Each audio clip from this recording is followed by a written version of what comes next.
Nicolas Barré, ce même gouvernement lance la mobilisation contre le travail illégal et la fraude sociale. Oui, vous savez, c'est un sujet qui suscite toujours beaucoup de fantasmes, d'exagération, de récupération politique, mais enfin c'est quand même aussi une réalité.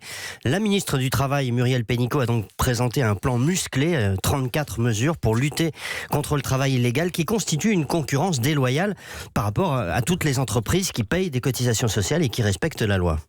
D'où les contrôles renforcés. Oui, alors voilà, les services de l'État, en l'occurrence l'inspection du travail, devraient réaliser pas moins de 50 000 contrôles par an d'ici un an ou deux, dont la moitié portera sur le travail détaché. L'an dernier, il y a eu 20 000 contrôles dans des dossiers de travailleurs détachés, 2 fois plus que l'année précédente.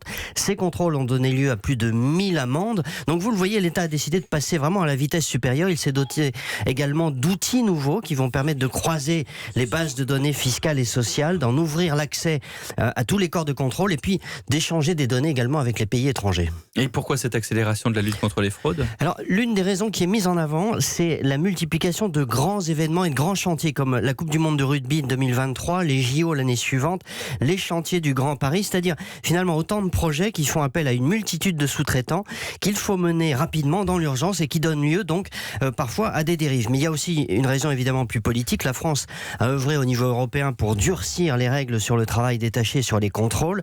Emmanuel Macron s'est beaucoup mobilisé sur le sujet. Maintenant, il faut montrer que les textes sont appliqués, que l'on passe des discours aux actes et que ça marche, que la fraude recule. On en fera le bilan dans quelques mois.